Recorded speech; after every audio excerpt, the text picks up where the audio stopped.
नमस्कार. तुम्हा सर्वांचं आपल्या ऑल अबाउट एज्युकेशन या चॅनेलवरती पुन्हा एकदा मनापासून स्वागत आहे. तर आज एक नवीन बातमी आली आहे. ती बातमी आहे 7वा वेतन आयोगाबद्दल. ही माहिती सविस्तरपणे बघण्याआधी जे कोणी आमच्या चॅनेलवर नवीन असाल त्यांनी आमच्या चॅनेलला लगेचच लाईक आणि सबस्क्राईब करायला विसरू नका.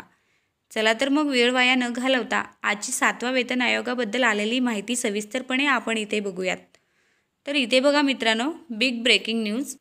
7th pay commission latest update. महागाई आणि त्यांचा परिणाम कर्मचाऱ्यांच्या जीवनावर सतत चर्चेचा विषय राहिला आहे. केंद्र सरकारने केंद्रीय कर्मचाऱ्यांच्या महागाई भत्त्यात वाढ करून त्यांच्या चिंता काही प्रमाणात दूर केल्या आहेत. परंतु महागाई भत्त्याच्या गणनेत बदल करण्याची वेळ आता आली आहे. महागाई भत्ता म्हणजे याचा अर्थ आणि महत्त्व आपण तुम्हाला इथे सांगूयात.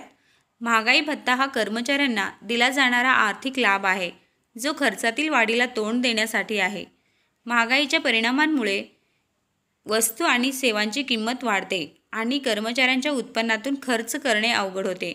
या परिस्थितीत महागाई भत्ता हा कर्मचाऱ्यांच्या खर्चाचा भार कमी करण्यासाठी दिला जातो. तर पुढे बघा इथे, नवीन महागाई भत्ता याची गरज. सध्याच्या पद्धतीनुसार महागाई भत्ता 50% होईल आणि नंतर शून्यावर येईल.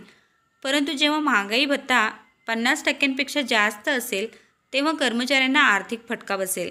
या समस्येवर उपाय म्हणून सरकारने महागाई भत्त्याची गणना करण्याची नवीन पद्धत सुचवली आहे.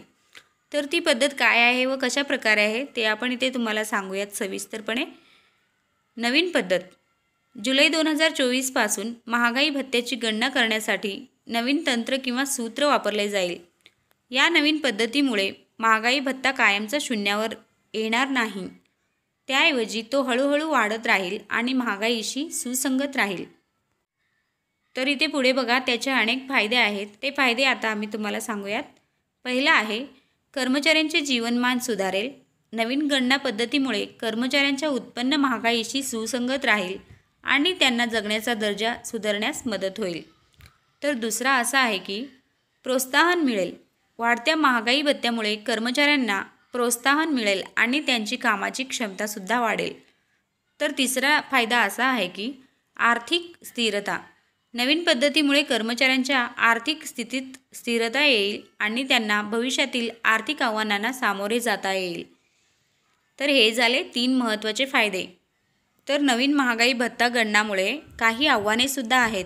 ती आव्हाने बघा इथे. पहिला आहे वाढत्या खर्चाचा भार. महागाई भत्ता वाढवणे सरकारावर आर्थिक भार आणणारे ठरेल. तर दुसरा असा आहे की प्रशासकीय अडचणी. नवीन गणना पद्धत लागू करण्यासाठी प्रशासकीय बदल करावे लागतील, जे अवघड काम असू शकते. नवीन महागाई भत्ता गणना पद्धतीमुळे केंद्रीय कर्मचाऱ्यांच्या आर्थिक स्थितीत सुधारणा होईल. परंतु या बदलासह काही आव्हानेही येतील. तथापि दीर्घकालीन फायदे लक्षात घेता हा बदल कर्मचाऱ्यांसाठी लाभदायक ठरेल आणि त्यांना निरोगी जीवनशैली जगण्यास मदत होईल. तर हा झाला महत्त्वाचा अपडेट 7th पे कमिशनबद्दल. आमच्या अध्यापनाचे व्हिडिओ जर तुम्हाला आवडत असतील व अशाच प्रकारचे जर नवनवीन व्हिडिओ तुम्हाला दररोज बघायचे असतील तर आमच्या चॅनेलला लगेचच लाईक आणि सबस्क्राईब करायला विसरू नका. चला तर मग भेटूया पुढच्या अशाच नवीन व्हिडिओमध्ये. तोपर्यंत धन्यवाद.